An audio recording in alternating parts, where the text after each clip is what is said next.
നമസ്കാരം.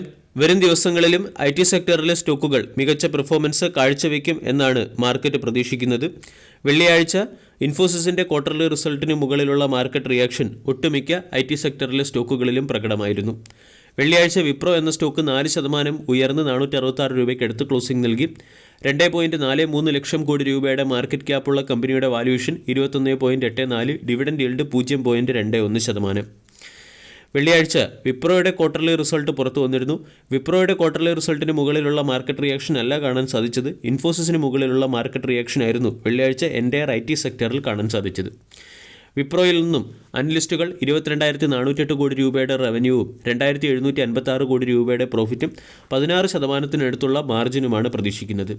ഇതിന് ഇൻലൈനായ രീതിയിലുള്ള ഒരു ക്വാർട്ടർലി റിസൾട്ട് തന്നെയാണ് വിപ്രോ കാഴ്ചവെച്ചത്. 22,205 കോടി രൂപയുടെ റവന്യൂവും 2,694 കോടി രൂപയുടെ പ്രോഫിറ്റും കമ്പനി നേടിയിട്ടുണ്ട്. ആൾറെഡി അനലിസ്റ്റുകൾ അല്ലെങ്കിൽ എൻ്റയർ IT സെക്ടർ തന്നെ മോശം പെർഫോമൻസ് ആണ് Q3 സാധാരണഗതിയിൽ കാഴ്ചവെക്കാറുള്ളത്. കൂടാതെ മുൻനിര IT കമ്പനികളുടെ പ്രോഫിറ്റുകളും റവന്യൂവും ഇയർ ഓൺ ഇയറിൽ ഇടിയുമെന്ന് ഒട്ടുമിക്ക അനലിസ്റ്റുകളും മുമ്പേ തന്നെ പ്രെഡിക്റ്റ് ചെയ്യുകയും ചെയ്തു. ഇതിനെ എക്സ്പെക്റ്റ് ചെയ്തുകൊണ്ടുള്ള ഒരു ക്വാർട്ടർലി റിസൾട്ടാണ് മാർക്കറ്റ് വിപ്രോ പോലുള്ള കമ്പനികളിൽ നിന്നും പ്രതീക്ഷിച്ചത്. അതുപോലെ തന്നെ സംഭവിക്കുകയും ചെയ്തു. പക്ഷേ മാർക്കറ്റ് എസ്റ്റിമേഷനുമായി ഇൻലൈൻ ആകുന്ന ഡേറ്റകൾ കമ്പനി പുറത്തുവിടുന്നതും കൂടാതെ IT സെക്ടറിലെ സ്റ്റോക്കുകൾ വാല്യൂഷനിൽ ലഭിക്കുന്നതിൻ്റെയും പശ്ചാത്തലത്തിൽ IT കമ്പനികളുടെ ക്വാർട്ടർലി റിസൾട്ടിന് ശേഷം മികച്ച ബൈയിങ് മൊമെൻറ്റം കാണുന്നുണ്ട്. വിപ്രോയുടെ ക്വാർട്ടർലി റിസൾട്ടിനോടനുബന്ധിച്ച് കമ്പനി ₹1 പെർ ഷെയർ എന്ന റേറ്റിൽ ഡിവിഡൻഡ് പ്രഖ്യാപിച്ചിട്ടുണ്ട്. ഡിവിഡൻഡിൻ്റെ റെക്കോർഡ് ഡേറ്റ് ജനുവരി 24. ഇനി വിപ്രോയുടെ ക്വാർട്ടർലി റിസൾട്ടിലെ ചില പ്രധാന ഹൈലൈറ്റുകളിലേക്ക് കടക്കാം.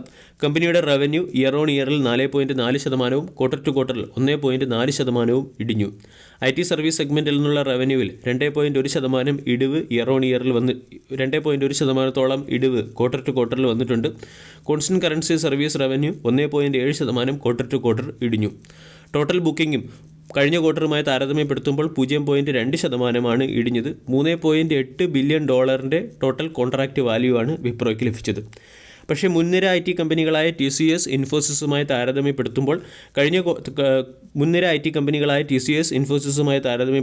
വിപ്രോയ്ക്ക് കൂടുതൽ കോൺട്രാക്റ്റുകൾ ലഭിച്ചു എന്നുള്ളത് വിപ്രോയെ സംബന്ധിക്കുന്ന ഒരു പോസിറ്റീവ് അപ്ഡേറ്റ് തന്നെയാണ്. 7.7 ബില്യണിൽ നിന്നും 3.6 ബില്യണിലേക്കാണ് ക്വാർട്ടർ ടു ക്വാർട്ടറിൽ ഇൻഫോസിസിൻ്റെ ടോട്ടൽ കോൺട്രാക്റ്റ് വാല്യൂ ഇടിഞ്ഞത്. അതേസമയം വിപ്രോയുടെ total contract value quarter to quarter നോക്കുകയാണെങ്കിൽ വളരെ വലിയ ഇടിവ് വന്നിട്ടില്ല. കൂടാതെ 3.8 ബില്യൺ എന്ന ടോട്ടൽ സ്ട്രോങ് കോൺട്രാക്റ്റ് വാല്യൂ വിപ്രോയ്ക്ക് ലഭിക്കുകയും ചെയ്തു. ഇത് വിപ്രോ എന്ന സ്റ്റോക്കിൽ അടുത്ത ട്രേഡിംഗ് സെഷനിൽ ബൈയിങ് മൊമെൻറ്റത്തിന് പിന്നിലെ ഒരു പ്രധാന ട്രിഗറായി പ്രവർത്തിച്ചേക്കും. കൂടാതെ വിപ്രോയുടെ നെറ്റ് ഇൻകം 1.8% ഇയർ ഓൺ ഇയറിൽ വർദ്ധിച്ച് 26.9 ബില്യൺ രൂപയായി മാറിയിട്ടുണ്ട്. Earning per share 2% quarter to quarter വർദ്ധിച്ച് 5.16 രൂപ പെർ ഷെയർ എന്ന റേറ്റിലേക്ക് ഉയർന്നിട്ടുണ്ട്. IT service operating margin 11 basis point ഇടിഞ്ഞെങ്കിലും മാർക്കറ്റ് പ്രതീക്ഷിച്ചതുപോലെ തന്നെ 16%-അടുത്തുള്ള മാർജിൻ കമ്പനിക്ക് നിലനിർത്താൻ സാധിക്കുകയും ചെയ്തു. ഓപ്പറേറ്റിംഗ് ക്യാഷ് ഫ്ലോ 177.3% ഉയർന്ന് 47.9 ബില്യൺ രൂപയായി മാറിയിട്ടുണ്ട്. വോളണ്ടറി അട്രീഷൻ റേറ്റും TCSനേക്കാളും ഇൻഫോസിസിനേക്കാളും കുറവാണ്. 13%-അടുത്ത് വോളണ്ടറി അട്രീഷൻ റേറ്റ് IT സെഗ്മെൻറ്റിലെ മുൻനിര കമ്പനികൾ വെച്ച് പുലർത്തുമ്പോൾ വിപ്രോയുടെ വോളണ്ടറി അട്രീഷൻ റേറ്റ് 12.3%-അടുത്തായിട്ടാണ്. ഈ ക്വാർട്ടറിൽ വിപ്രോയ്ക്ക് 4 പ്രധാന വലിയ ഡീലുകളാണ് ലഭിച്ചത്. ഒന്നാമത്തെ ഡീല് ഒരു അമേരിക്കൻ റീറ്റെയിൽ ബാങ്ക് വിപ്രോയെ എൻഡ്-ടു-എൻഡ് പ്രൊഡക്റ്റ് ഡെവലപ്മെൻറ്റ് പാർട്ണറായി തിരഞ്ഞെടുത്തിട്ടുണ്ട്. രണ്ടാമത്തേത് മിഡിൽ ഈസ്റ്റിലെ ഒരു ഫിനാൻഷ്യൽ റെഗുലേറ്ററി ബോഡി വിപ്രോയെ ടെക്നോളജി പാർട്ണറായി തിരഞ്ഞെടുത്തിട്ടുണ്ട്. മൂന്നാമത്തേത് ലോകത്തെ തന്നെ ഏറ്റവും വലിയ വിൻഡ് ടർബൈൻ മാനുഫാക്ചർ ചെയ്യുന്ന കമ്പനി എൻ്റർപ്രൈസസ് റിസോഴ്സ് പ്ലാനിംഗ് പാർട്ണറായി വിപ്രോ എന്ന കമ്പനിയെ കഴിഞ്ഞ ക്വാർട്ടറിൽ തിരഞ്ഞെടുത്തിരുന്നു. ഒരു ഇൻ്റർനാഷണൽ ബാങ്കിങ്ങും വിപ്രോയെ ബിസിനസ് ആപ്ലിക്കേഷൻ ട്രാൻസ്ഫോർമേഷന് വേണ്ടി തിരഞ്ഞെടുത്തിട്ടുണ്ട്. ഈ ഒരു കോൺട്രാക്റ്റ് വാല്യൂ അല്ലെങ്കിൽ മികച്ച രീതിയിലുള്ള കോൺട്രാക്റ്റ് ലഭിക്കുന്നത് വരും സമയങ്ങളിലും കമ്പനിയുടെ ഒരു ഗ്രോത്ത് ഫാക്ടറായി പ്രവർത്തിക്കാനുള്ള സാധ്യതയുണ്ട്. അതുപോലെ തന്നെ മാനേജ്മെൻറ്റിൻ്റെ 2024 ഫിനാൻഷ്യൽ ഇയറിലേക്കുള്ള റവന്യൂ ഗൈഡൻസ് നോക്കുകയാണെങ്കിൽ -1.5% മുതൽ 0.5% വരെയാണ്. അതായത് ഡൗൺ സൈഡിൽ മാക്സിമം -1.5%, അപ്പ് സൈഡിൽ 0.5%. ഇവിടെ നമ്മൾക്ക് ഒരു പോസിറ്റീവ് റവന്യൂ ഗൈഡൻസ് നമ്മൾക്ക് കാണാൻ സാധിക്കുന്നുണ്ട്. ഇതിൻ്റെ ഇമ്പാക്റ്റും സ്റ്റോക്കിൽ പ്രതീക്ഷിക്കാവുന്നതാണ്.